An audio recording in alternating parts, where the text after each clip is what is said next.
chair of the Citizens Movement Against Corruption, Edem Senanu, says it will take the special prosecutor's willingness to identify the few in society who are committed to eliminating corruption and the collaboration with such people to develop new strategies to be successful in Ghana's fight against corruption. A half-year report released by the Office of the Special Prosecutor indicated the office still lacks resources to effectively execute its mandate. Extracts of the report states the Office of the Special Prosecutor says it's investigating not less than 132 suspected corruption and related offences which are at various levels of consideration. The OSP lists of the cases before it include former Minister of State at the Finance Ministry, Charles Ibrahim, whose case was referred to investigations by President Akufo-Addo following Tiger IPI's documentary Galamsey Economy, as well as a probe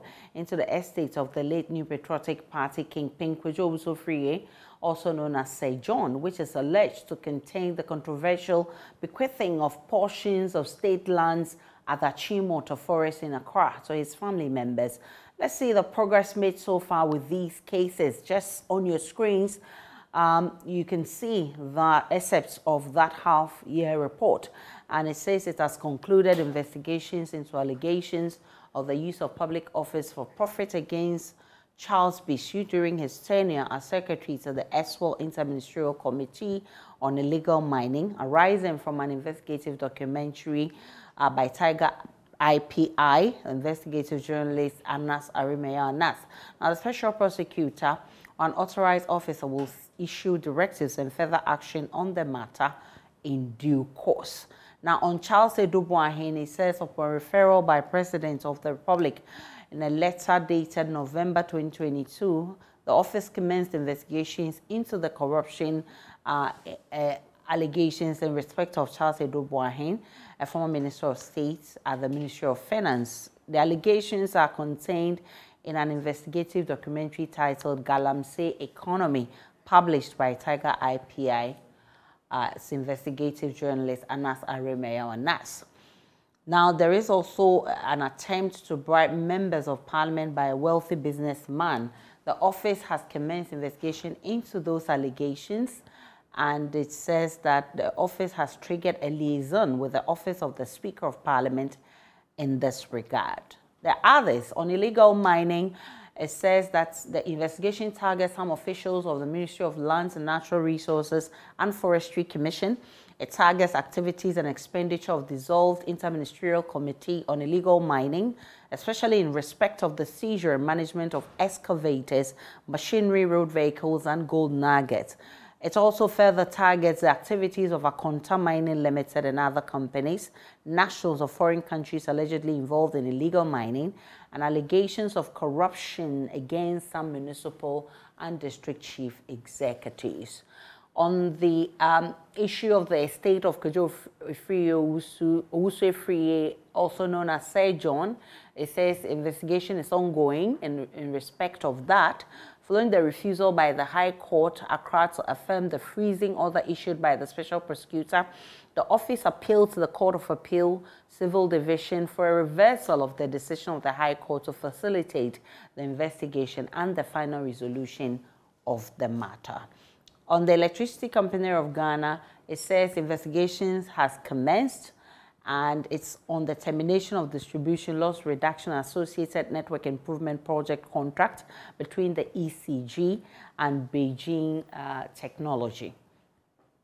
There's also one on the Ghana Water Company Limited, and it says investigations has commenced the suspected corruption in respect of contracts awarded by Ghana Water Company Limited for a provision of goods and services to the following entities, and you can see them on your screens there. Nayak 96 Enterprise is one of them, and you can see Roger Moore Construction Limited, also one of those entities.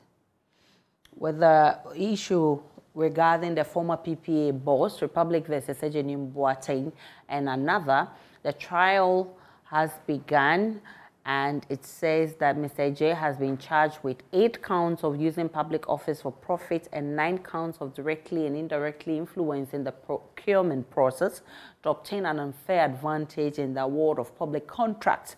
His brother-in-law has also been charged with 1 count of using public office for profit.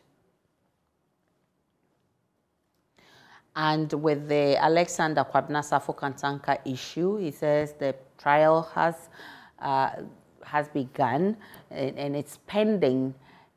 Is pending before the Criminal Division of the High Court, Kumasi. He's been charged with 26 counts of corruption in respect of public elections. So the special prosecutor himself has been talking. Kisie Japing has been questioning the country's commitment to fighting corruption. Listen. The government ready to fight against corruption. Let us see in real food. Let us see that in real support for the anti-corruption. Once again, from where I sit, I do not see much. And to the oversight institutions, and by this I'm referring to Parliament, I'm referring to the courts. Are we ready for the fight against corruption? Once again, I do not see much. How many referrals Parliament made, for instance, to the anti-corruption agency when they discover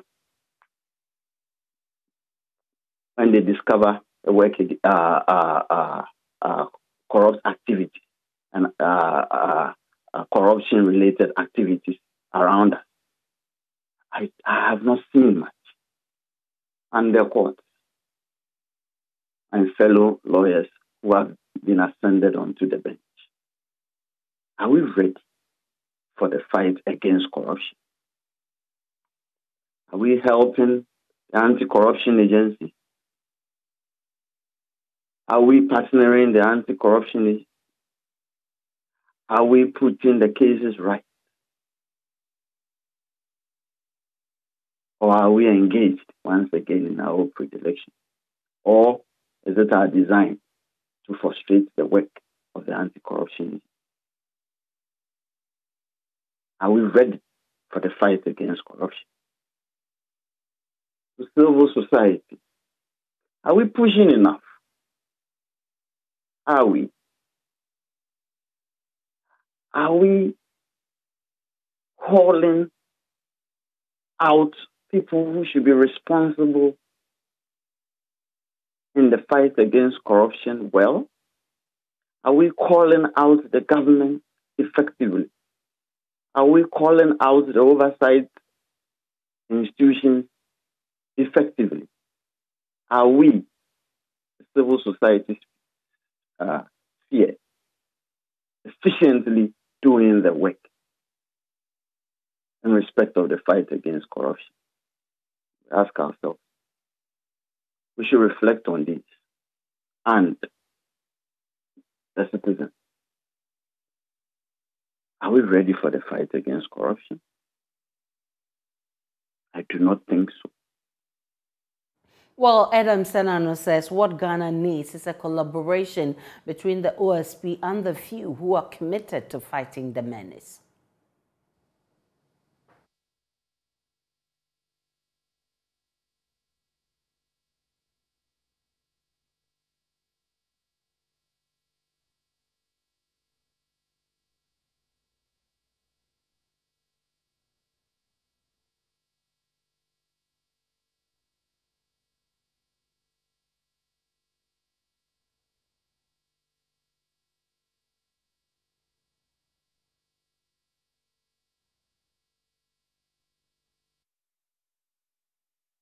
We'll take a break on JoyNews today.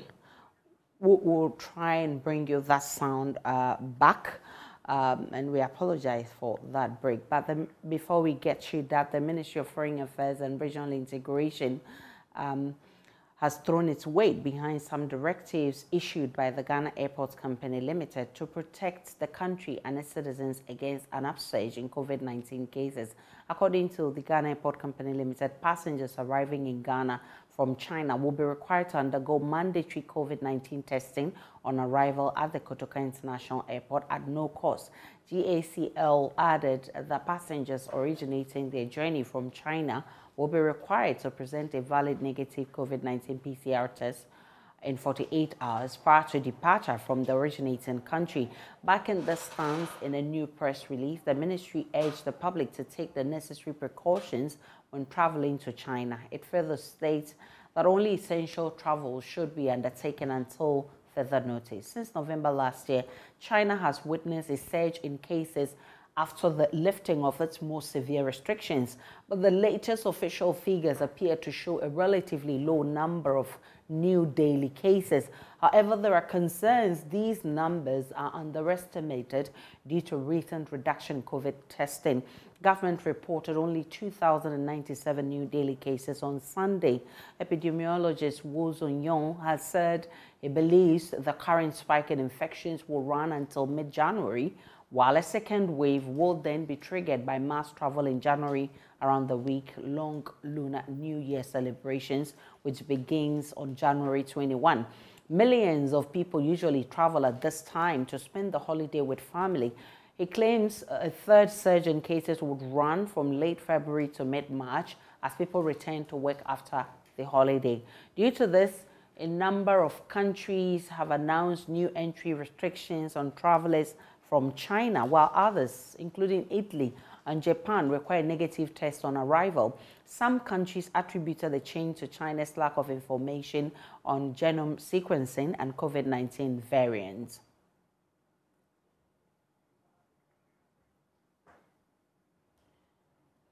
The Police Motor Transport and Traffic Department, MTTD, says data gathered between December 24 to 26 last year showed the country recorded more road crashes during the 2022 Christmas festivities than 2021. Latest statistics from the MTTD show total number of cases recorded last year was 142 compared to 133 in 2021. Now, in fact, 255 vehicles were involved in accidents last year compared to 218 in 2021. The MTTD report also indicates that a total of 214 people were injured from crashes in 2022, an increase of 45.27% from 2021 when 148 injuries were recorded. Last year, 25 people were killed in road accidents, 3 more than what was recorded in 2021. Engineer David Safo Adontain will be joining us. He's the acting chief executive at the Road Safety Commission. Let's share some statistics with you, and just right on your screens are figures between 24th and 26th December of 2022. Total cases reported were 142. Vehicles involved 255, total persons killed 25, and total persons injured stand at 214. That's a bit higher than the figure we recorded in 2021, same period. So this is 2021 for you. So there's a comparison. Now, total cases reported, 2022 you have 142, 2021 you have 133. Difference in percentage is 6.77. The same period, vehicles involved were 255 for 2022. In 2021, vehicles involved was 218. This is a difference of 16.97%. If you look at total persons killed, you have 25 dead in 2022, but in 2021 there was 28 people died. So if you look at the percentage difference, you have negative 10.71. Total persons injured 214 for 2022. 2021 recorded 148. That's a difference of 45.247%.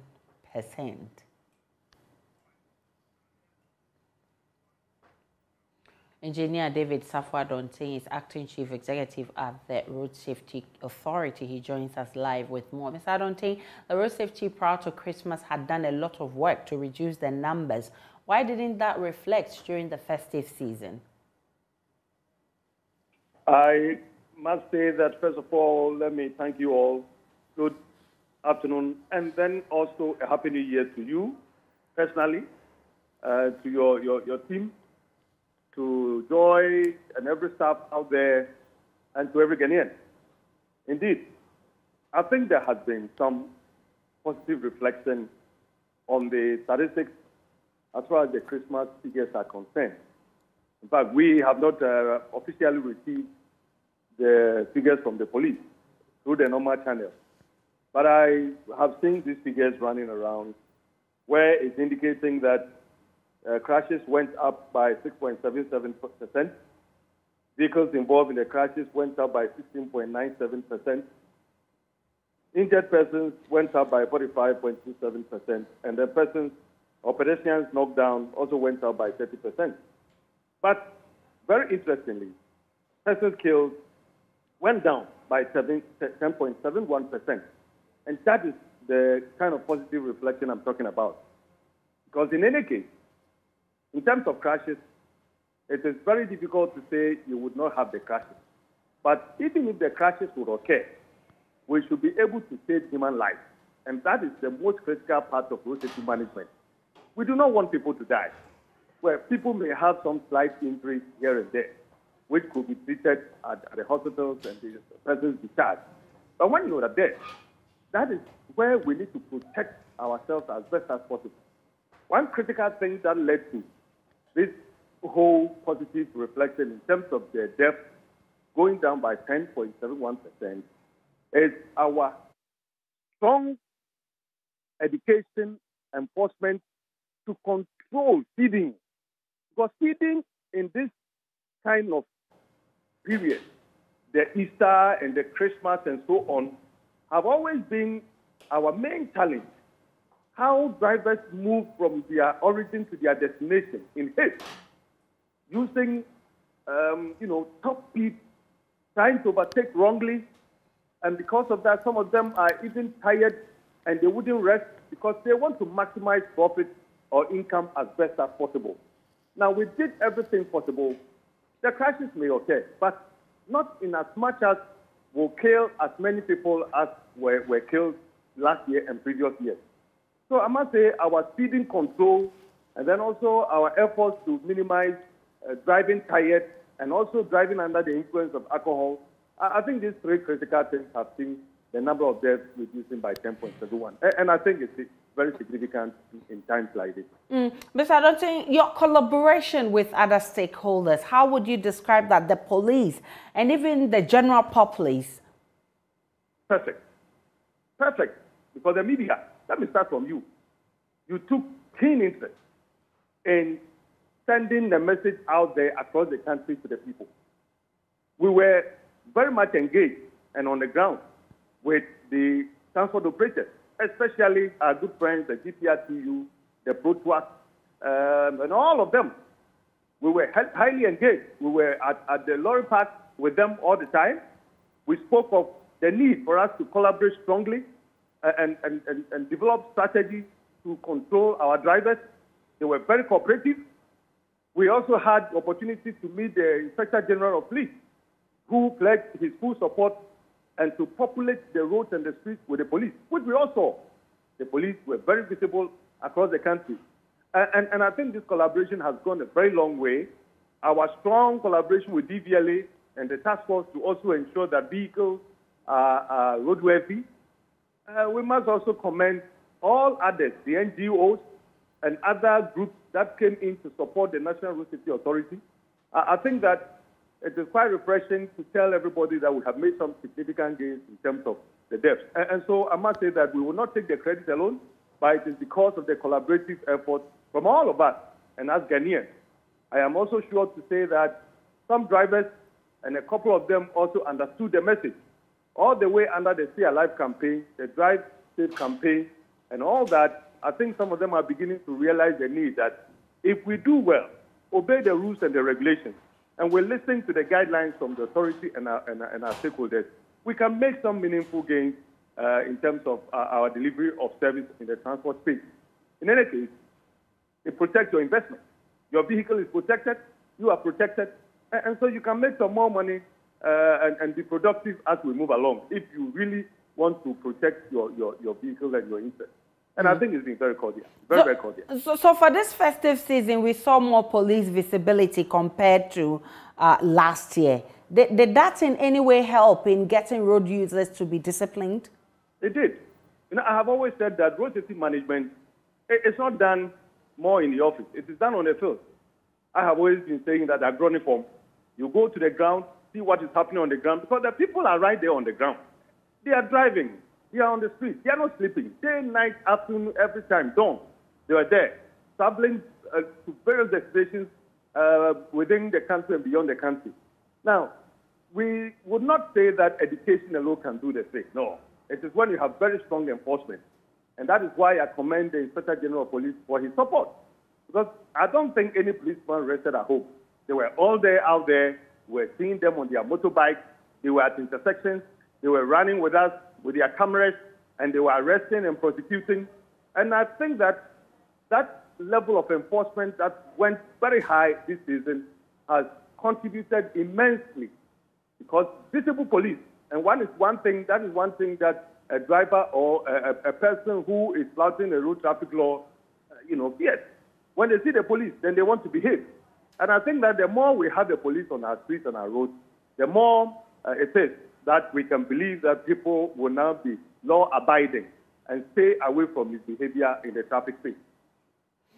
David Donting, I'm grateful for your time. He's the acting chief executive of the Road Safety Authority. Now, the concerned Summer Boy Youth Association says it will resist operations of Akonta Mining Company should they dare carry out the activities in Summer Boy. The group says it will not look on for the continuous exploitation of its town by certain self-centered individuals to the detriment of the people. According to members of the group, they have information that the Akonta Mining Company and 3 other companies are engaged in illegal mining around the community despite resistance from the residents. They spoke at a news conference in Summer Boy. But to give a brief of what the happenings in and around the Summer Boy community and its environs. We have come here, or we've called on you at this very moment, because we think it is right that around this time we should let the authorities, people in authority, be aware of the current happenings in Summer Boy, that its repercussion will not be very good for the people of Summer Boy. What are we talking about?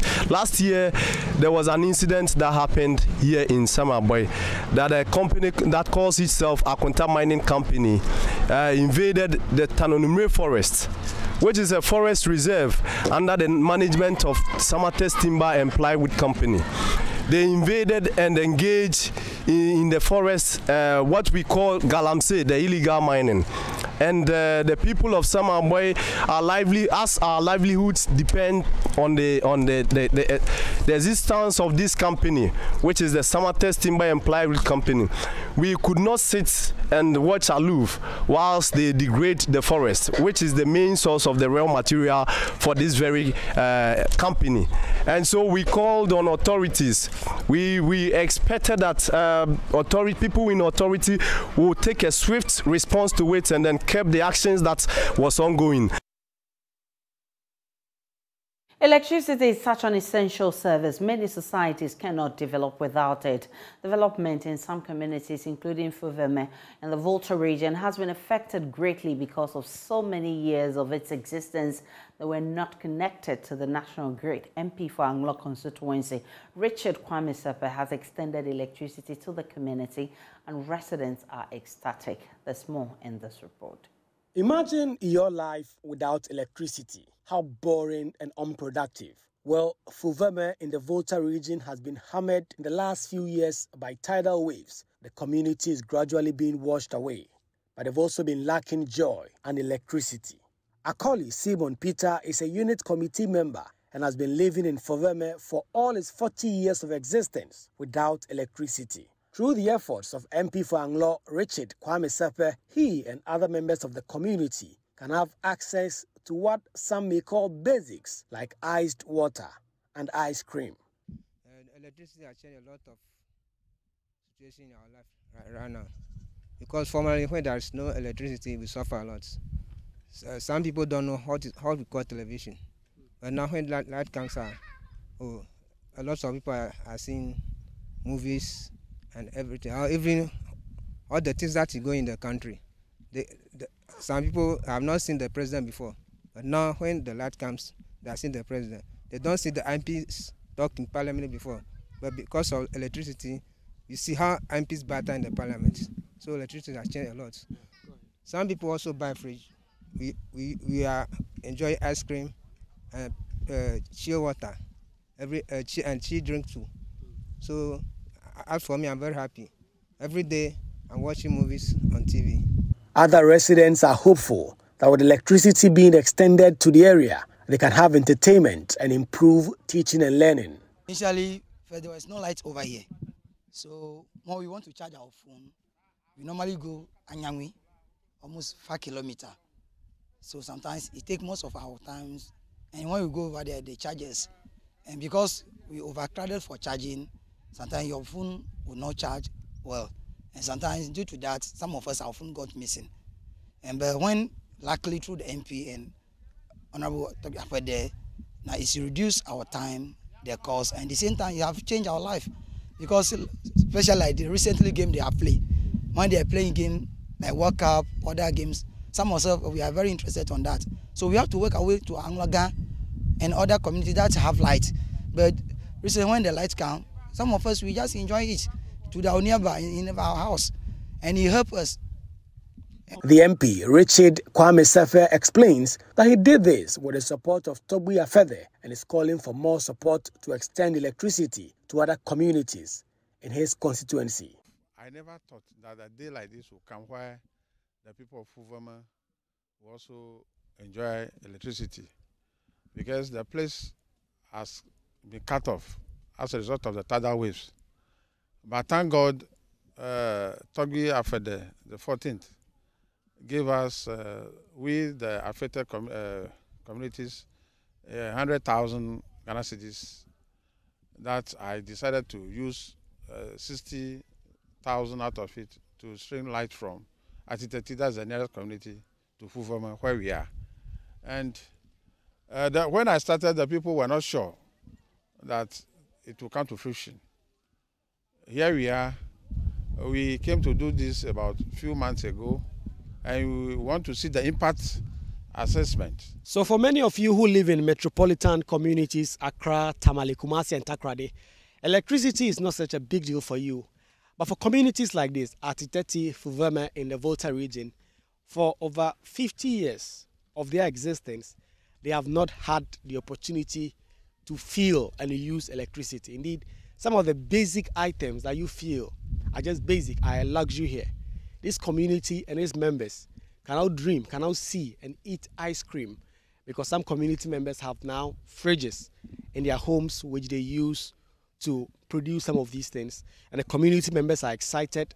They are grateful to the MP for the community, Honorable Richard Kwame Sepe, who together with the board chair of SAS, Togbi Afede, who is also a traditional leader, have been able to extend electricity to these areas. Of course, they are asking for more, like Oliver Twist. They are saying that adjoining communities should also get something so that they can all share in this newfound success. Reporting for Joy News, Kweku Asante, Atiteti, Fuvama in the Volta region. We'll take a break on Joy News today. When we return, we'll bring you the very latest coming from the world of business.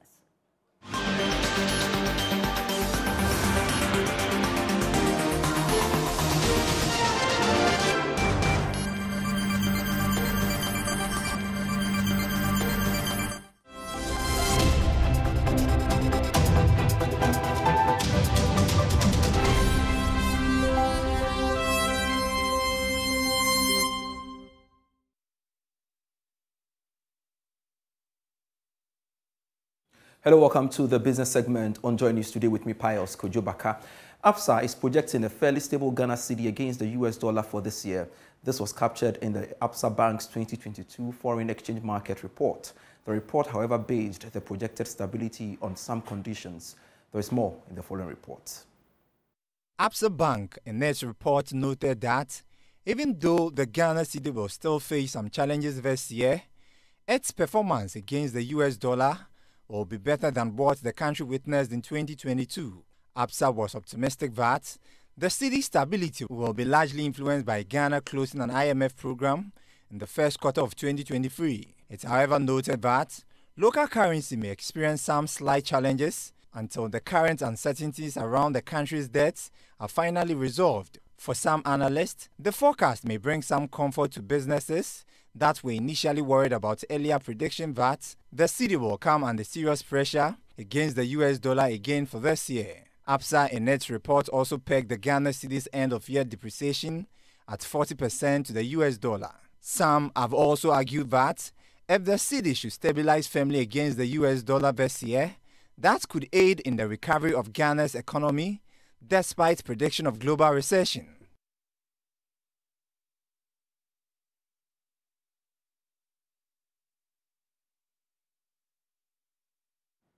Now, President of the Association of Customs House Agents Ghana, Yao Che, says businesses at the ports are reeling over challenges leading to redundancy in some cases. Several factors, including port additional surcharge, freight charges, exchange rate, high cost of doing business, among others, were responsible for the current situation. Yao Che disclosed this to Joy Business at the second annual general meeting in Tema. Correspondent Kwame Yanka has more in the following report.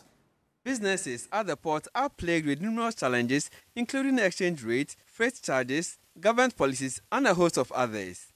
In 2021, a 20-footer container of 15-kilogram margarine was cleared at 52,900 Ghana cedis, but the same product as at November 2022 was cleared at 64,580 Ghana cedis. President of the Association of Customs House Agents Ghana, Yao Che, says businesses are collapsing as a result of these.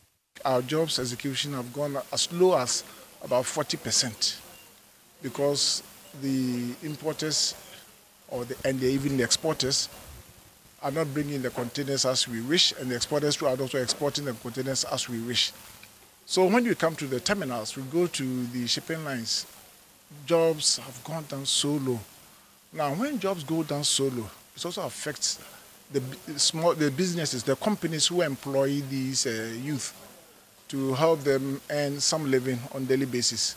And therefore, it has gotten to a point where others have retrenched or declared some redundant. And some of you, for the past 3 months, those who even want to go home, so some of you tell you that I want to go home, you keep me on until things improve. So for about 3 months, some of the employees have not been paid. And that's how serious the problem is. On his part, the president of Ghana Union of Traders Association, GUTA, Dr. Joseph Obin, asked if the country could cope should importation be stopped for 6 months. Our backs are broken. I think it's about time to give a pause in importation. We have to pause for the nation to realize the importance of the role that the traders do. And that's it for Business on JoyNews today with me, Pius Kojubaka. There'll be more business later when I come your way on the marketplace at 1 p.m.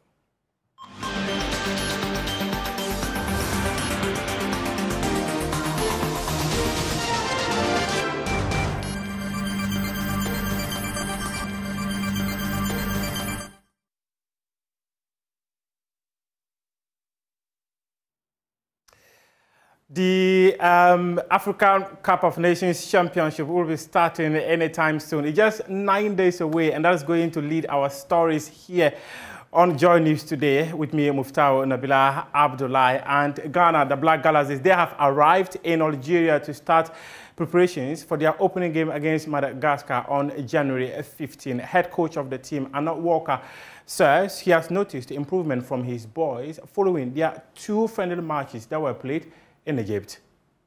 High-profile game to assess the team's strength before we move, but the FA tried in getting us these 2 matches and on arriving in Egypt here. A team playing 2 matches and scoring 5, it means it's an average. In fact, I've learned a lot. The team is changed. The attitude of the boys is changed. And the way we started from Pam till here, I can see a vast, though we spent only 1 week here, I've seen a difference in my team. Immediately you come out from the room, the weather you face is not easy, and coming out to an open place like this, a football field, you can see me in my jacket. It's not easy. And the boys are running in this cold weather. In fact, I would say the boys are doing a great job. The boys are doing a great job. That is according to the head coach of the Black Galaxies, Arno Walker. And still on Ghana football, over the years, the Ghana Football Association, led by Kwet Okreko, has been accused of showing more interest in sloganeering instead of working on the basics of improving the image of Ghana football. However, marketing expert Neil Armstrong Motagwe, he claims that the Ghana Football Association, under the leadership of Kate Okreko, has done a massive job in terms of winning the corporate institutions to pump in their resources in Ghana football. He, however, also cautioned the football governing body to ensure that the perception of shenanigans within Ghana football is eradicated. It's a very good development. There were those who maybe in some form of mockery at the beginning or the early days of the Kate Okreko-led administration were looking at more of the PR aspects. It appeared that a lot of effort was being done in PR and in image management, in image or touting the image of the various brands of the FA. And I think that effort has paid off to quite a good extent. Yeah, I mean, there will always be room for more, but in the history of Ghana football, and I think that my memory does set me right, the level of commercial interest and commercial support for these major brands of our football, it's not been to this level before. And we need to commend the FA for it. But having said that, all those other elements of the game that make the game a game of integrity, all right, need to be looked at. And I'm speaking specifically about refereeing still. Because whilst the commercial side is improving, you want the corporate partners, you want the commercial interest, okay, to say that we are sponsoring a brand and an entity, all right, that is coloring us in glory. All right, and not giving us gory details of shenanigans being practiced by any actors in the game. And I think that is still an area that needs a lot of looking at in talking about reviews. Whilst we talk about the positives, we need to up the ante in the performances of our officiating officials. Too often in the year, we've had cause to look at the performances and wonder, are we really growing, or are we still at pre-2019 announced number 12 levels? I don't think so. I think quite a lot of investment is going in there, but it's got to reflect in the output of the referees. For me, that's a point that I believe needs more enhancement.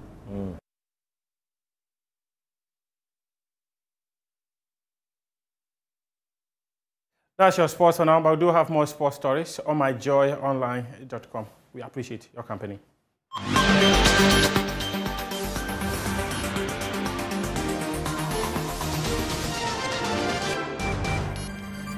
That'll be it also for Joy News today.